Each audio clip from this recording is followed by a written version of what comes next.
With fake news and Russian trolls dominating the headlines. Russian trolls. A lot of it comes from Russian trolls.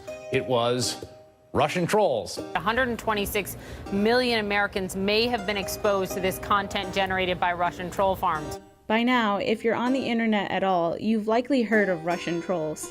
It may seem a 21st century thing, but trolling has its roots in the Cold War, when the Soviets had a word for the strategy of spreading false info. They called it Spetspropaganda.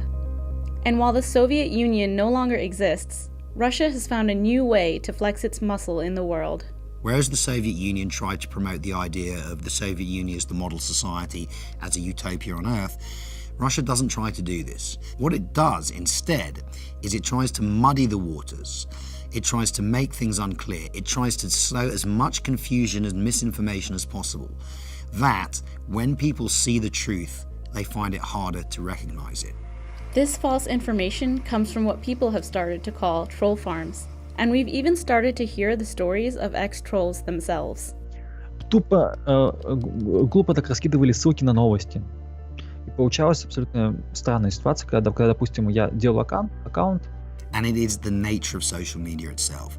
It is its pervasiveness. It's everywhere in the developed world. You can't escape it. When there is so much falsehood, when there is so much propaganda, when it is impossible to distinguish truth from fiction, then our political environment suffers. With comments from 1,000 trolls and probably tens of thousands of bots. In the fall of 2016, a month before the US presidential election, Conrad James, a young left-leaning activist, was contacted by an organization called Black Matters US. They said that they were having a rally, and if I could be a speaker at their rally. And I looked into their organization, I checked their website, checked their social media. They had a huge social media account. So I was like, yeah, sure, I'll do it. It was one of many protests and rallies in the politically charged year that led up to the election of Donald Trump. 1 year later, James found out that Black Matters US was part of a Russian-funded operation whose aim was to sow discord across the US. My reaction, actually at first, I found it amusing. You know, I thought it was pretty funny, and I thought I was just getting played around with it. And then eventually it got to the point where it was like, wow, well, this really happened, and I got questioned by a lot of people if I was American or if I was fighting for Russia or any of these other things. And the worst part about it is that they chose the activist community and they basically distracted the activism community from following their own passion in order to promote some type of negative intent. Russia has influenced political environments around the world for years, but Americans are now finally waking up to it. Special Counsel Robert Mueller recently indicted more than a dozen Russian nationals and entities for allegedly interfering in the 2016 presidential election. Is your point that we shouldn't have come to show our support for President Trump? No, not at all. My point is, it's just that it says I don't care what that paper says. I don't care. I don't care. This is Frederick Lent, a Trump supporter from New York.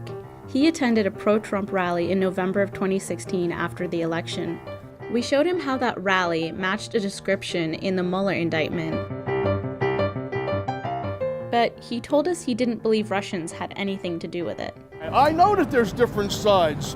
Americans know that there's two groups that aren't getting along. We don't need Russians to point that out.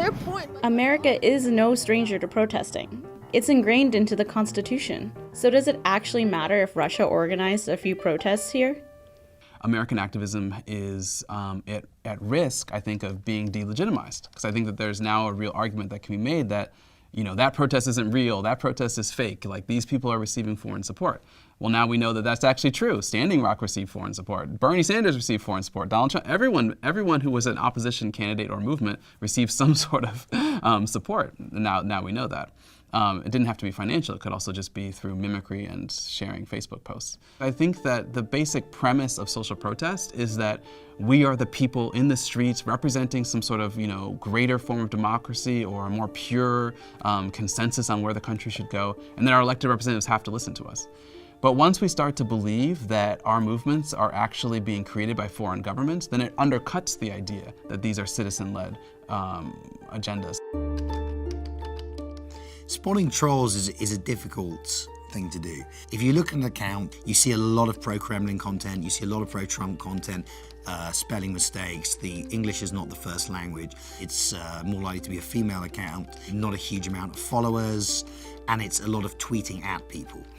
Certain articles, alternative sources, that sort of thing. And if you go through the account and it consists of nothing but these recurrent themes, it's more than likely that it's a Russian troll. There is no scientific method for it because you do get these people anyway. You stay in this game long enough and you begin to recognize trolls. It's probably not possible at first glance to tell the difference between an authentic social protest and a fake social protest, precisely because our social protests have become so scripted, you know? So, I mean, one way I like to tell people, for example, is if there's fireworks at the social protest, totally fake. You know, this is how we know. But I mean, again, it doesn't really work. Like, you have to develop your revolutionary intuition. You have to try to develop a theory of change. And I think that a lot of the danger of Russia's involvement in American activism is they're not invested in actual positive social change in America. They are quite happy if thousands and millions of American activists waste their time on a social protest, as long as it creates unrest in this country.